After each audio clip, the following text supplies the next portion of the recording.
Bien, buenos días. Soy la profesora María José Vicente de la Universidad Complutense de Madrid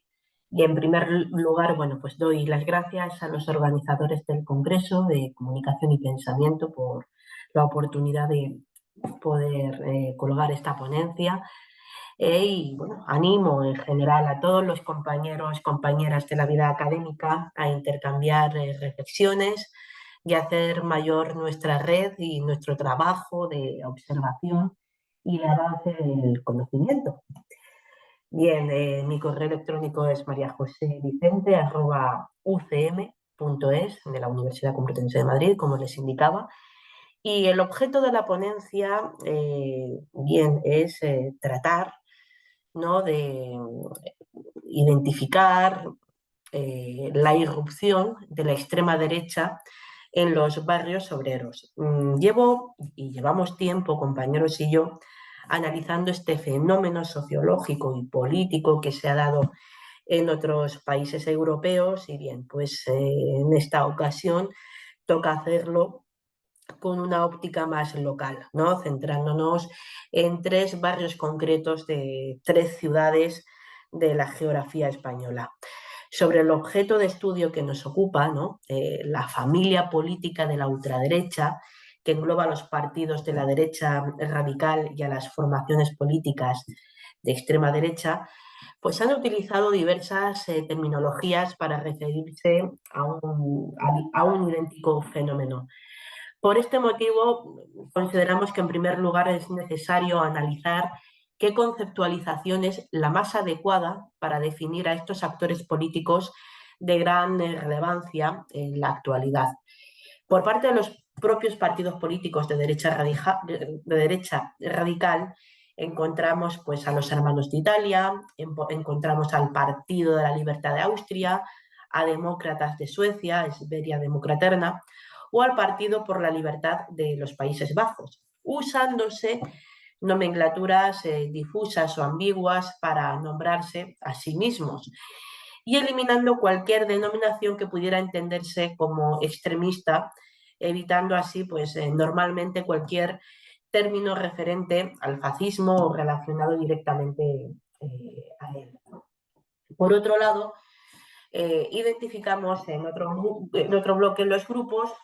de extrema derecha, como Amanecer Dorado en Grecia, como el Partido Nacional Británico, como la Falange de España o la Casa Pound de Italia, que no son tan imprecisos en su denominación ni en su posición ideológica,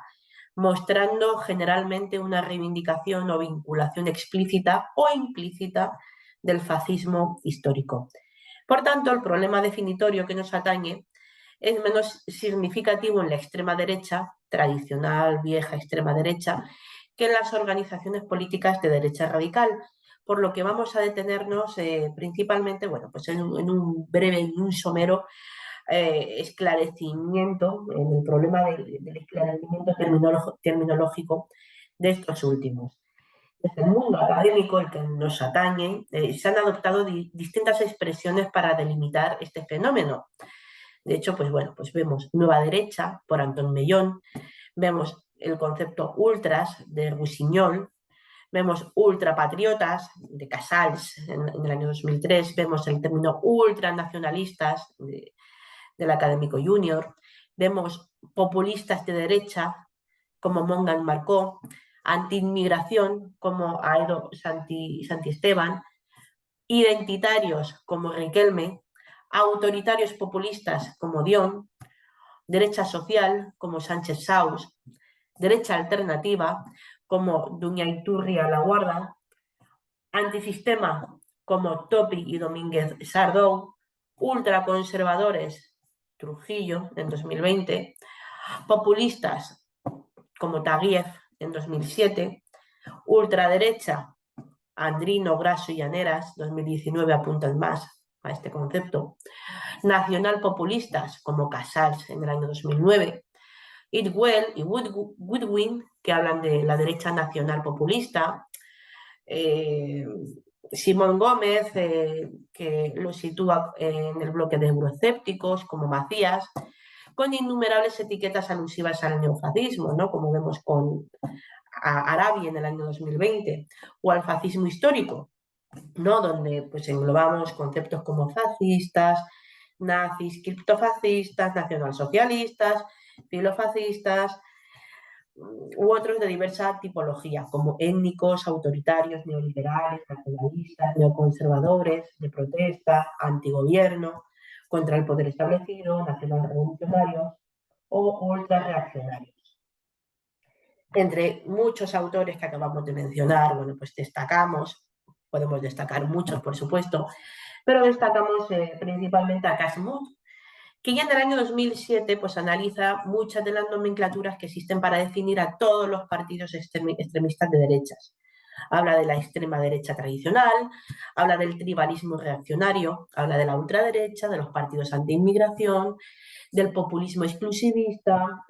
sobre todo habla mucho del populismo religioso en México. Bien, un largo etcétera. Pero el propio autor, Casmut, optará por englobar a todas estas fuerzas políticas en la categoría de ultraderecha.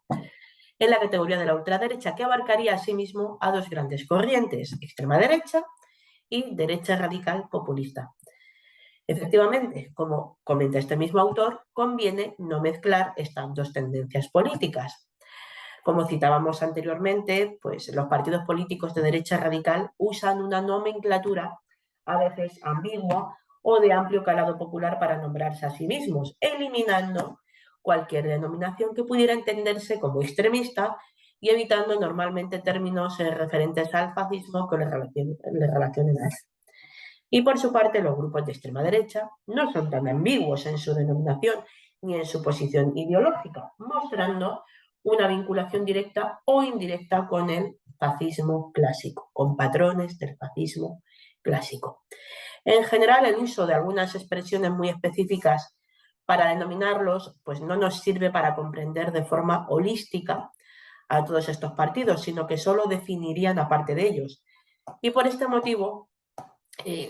se sugiere que debamos rechazar cualquier terminología reduccionista del fenómeno que se investiga. Comprimir su conceptualización a un componente ideológico no es conveniente para definirlos con exactitud y objetividad.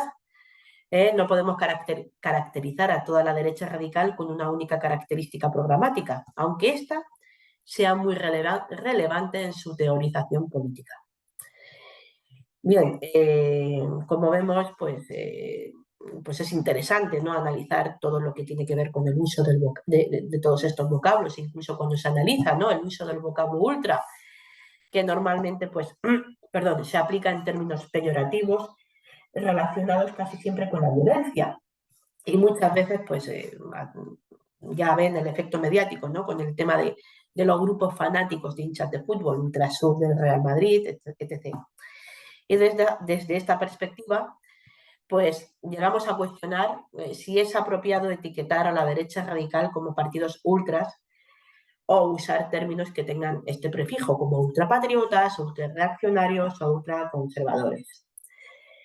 Sin embargo, pues a pesar de lo que acabamos de comentar, la etiqueta ultraderecha sí se usa por algunos expertos de ciencia política. Por supuesto, destacamos una vez más esta aportación de Mood en su obra referente Populist Radical Right Parties in Europe en el año 2007, que define como ultraderecha la familia de organizaciones posicionadas a la derecha de las formaciones conservadoras clásicas. Esta gran familia pues englobaría así a dos grandes corrientes políticas: la extrema derecha, que es totalmente antidemocrática y fascista, como Amanecer Dorado en Grecia, y a la derecha radical, que aglutinaría a los partidos que sí que creen en las elecciones, como Vox en España. Barragán, este es el autor que habla de esto, Barragán en el año 2019 literalmente, ¿no?, utiliza esta definición. Bien, siguiendo así la teorización de Mood, vemos a esta autora, Carlas Ferreira, que en el año 2019 emplea la nomenclatura ultraderecha para definir globalmente a todo partido o movimiento político que está a la derecha de los conservadores, de los democristianos y de los partidos de centro-derecha convencionales en general. Esta ultraderecha, como ya había mencionado en ese libro de Mood en el año 2007, tiene dos subtipos. Por un lado, la derecha radical populista, que es autoritaria e iliberal, pero no abiertamente antidemocrática, porque acepta el juego electoral y parlamentario e intenta cortar los vínculos con personas y organizaciones abiertamente post-fascistas.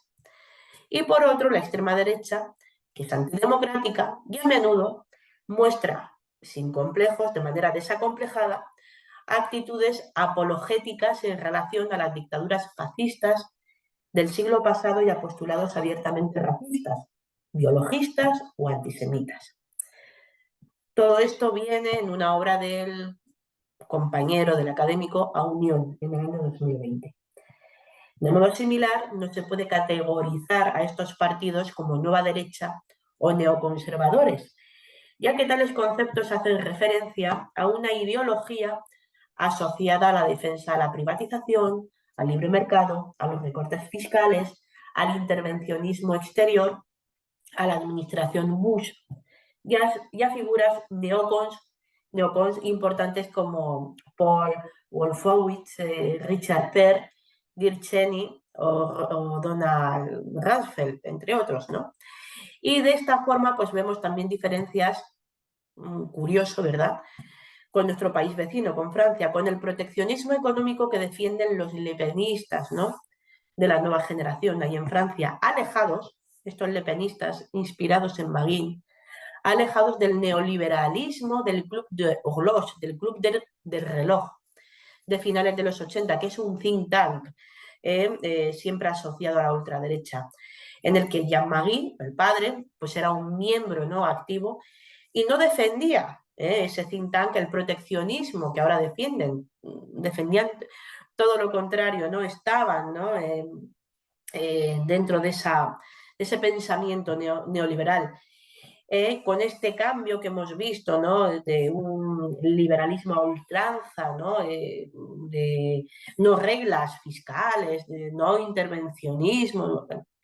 pasamos al proteccionismo económico de años después, y es cuando empezamos a identificar un caladero en el electorado, ¿no?, hacia lo que era el Frente Nacional, de antiguos votantes socialistas, ¿no? Y entonces, bueno, pues esos antiguos votantes socialistas que viran su sentido del voto, sobre todo tras la desindustrialización, ¿no? Pero bien, esta expresión de nueva derecha pues es adecuada para definir una teoría de pensamiento político que ha tenido mucha influencia en muchos partidos extremistas y radicales de derechas, pero no podemos identificar a todos con esta expresión. Es decir, no nos vale para denominar a la derecha radical o la extrema derecha, sino para explicar parte de la ideología de estas formaciones. La nueva derecha, que está estudiada, ¿no?, como Nouvelle Droite en Francia, pues es una corriente de pensamiento bueno, pues ahora mismo lo que defienden es un tercer posicionamiento o tercera vía entre comunismo y capitalismo, ¿no? Llama la atención, ¿no?, porque, claro, siempre hemos asociado, ¿no?, el tema de la tercera vía o el tema de ese tercer posicionamiento pues con lo que era la socialdemocracia escandinava, pero por supuesto con unos rasgos definitorios muy diferentes, ¿no? Aquí se critica la cultura judeocristiana y se tiene como principal misión la lucha contra el pensamiento hegemónico contemporáneo para conseguir la construcción de una civilización occidental fundamentada en las tradiciones de los pueblos de raza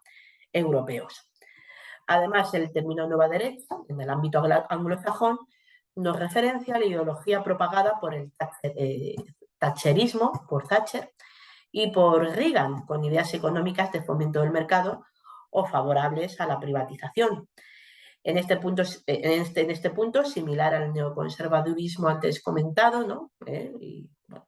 pues hay bastante disparidad de criterio entre los partidos de derecha radical populista y, por su parte, pues también la vieja o tradicional extrema derecha muestra posiciones económicas más estatistas y más intervencionistas. Bien, en el caso que nos atañe directamente en España, los partidos que se pueden encasillar en extrema derecha pues han existido desde la recuperación de la democracia en 1978, ¿no? Ahí vemos, ¿no?, movimientos como el de Blas Piñar, vemos Falange Española, España 2000, Alternativa Española, entre otros, presentándose a las elecciones pues distintas formaciones. Hasta finales de la década de 2010, pues la representación institucional de estos partidos ha sido menos que testimonial, reduciéndose pues a escasos puestos en ayuntamientos y en muy pocos casos. Sin duda, pues la historia reciente, ¿no?, tiene mucho que ver en esta situación, porque a nivel nacional la distribución territorial de escaños y el sistema electoral pues ha favorecido que estos partidos no pasasen el escalón necesario de votos para tener representación institucional. Y asimismo, pues ha tenido relevancia en esta ausencia de representación de la extrema derecha en las instituciones, pues el crecimiento, ¿no?, el gran crecimiento de Alianza Popular que vemos en el año 1982, que posteriormente ya sabemos que deviene en Partido Popular, absorbiendo buena parte, ¿no?, de ese voto de la UCD,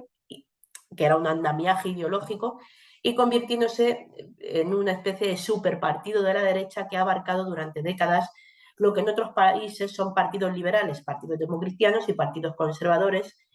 en una misma formación política con verdadera tendencia y vocación de mayoría. Por esta y otras causas más relacionadas con variables sociológicas, hasta final de la década de 2010 la extrema derecha no ha tenido presencia, una fuerte presencia en España,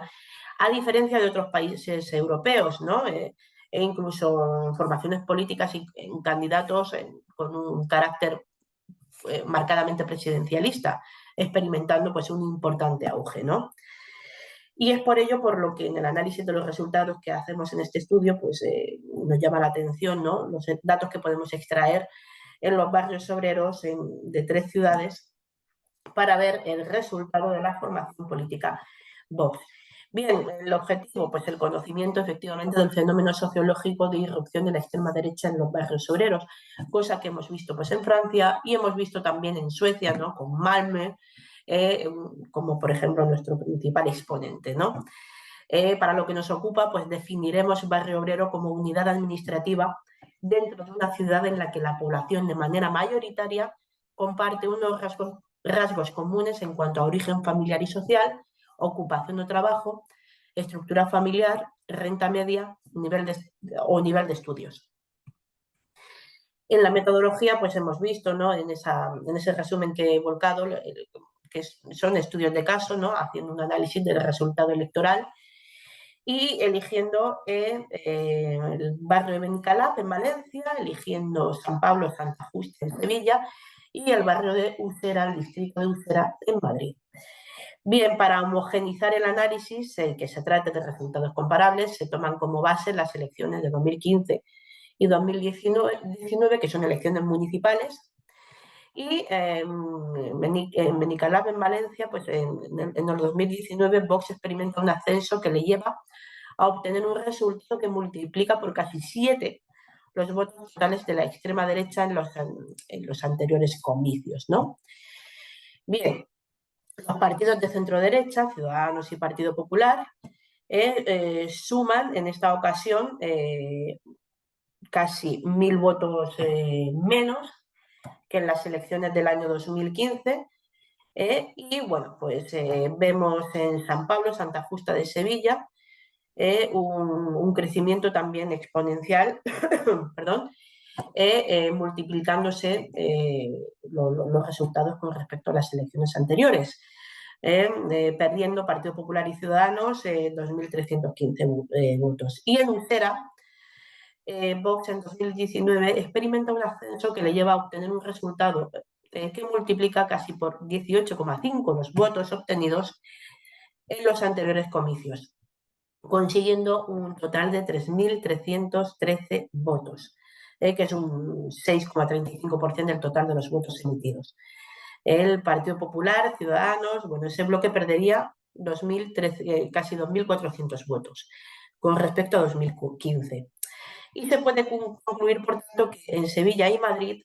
el incremento de la extrema derecha se nutre en buena medida de la pérdida de votantes del centro derecha. Bien, para analizar si el ascenso de la extrema derecha, ¿no?, en los barrios obreros es mayor, menor o similar al resto de la ciudad, pues hay que poner estos datos en comparación con el resto de la ciudad. En primer lugar, pues observamos que la penetración de Vox en los barrios obreros es inferior a la media de las ciudades donde estos barrios están. Esto indica que las formaciones de Vox, de que Vox tiene una peor acogida en barrios obreros que en otros barrios, si bien las diferencias solo se pueden considerar notables en Madrid y en menor medida en Valencia. Y en segundo lugar, se observa cómo Madrid y Valencia, sus barrios elegidos, presentan comportamientos similares en cuanto a resultados de Vox y diferencias sensibles con el resto de la ciudad. En cambio, en el barrio obrero de Sevilla esa diferencia se reduce y Vox llega a obtener un 1% más de votos sobre el total que en el barrio obrero de Madrid. Entonces, entre muchas conclusiones, y ya por abreviar, que ya el tiempo se nos pasa, a la vista de los datos electorales, estamos muy pendientes también de qué datos podemos conseguir ahora de las elecciones del 28 de mayo, de las elecciones locales y autonómicas, pero sobre todo locales. A la vista de estos datos analizados de las últimas convocatorias de elecciones municipales del año 2015 y 2019, se puede concluir que Vox se ha desarrollado menos en los barrios obreros que en otras zonas de las ciudades y no ha llegado a alcanzar el nivel de aceptación de votantes de barrios obreros que le acerque a posiciones mayoritarias como si ha podido suceder, como si ha sucedido en otros países de la Unión Europea. Y a partir de aquí, pues ya escucho lo que ustedes tengan que quieran aportar. Saben dónde estoy, Universidad Complutense de Madrid, Facultad de Ciencias Políticas y Sociología, y estoy a su disposición. Les envío un saludo muy cordial y fraternal. Buenos días.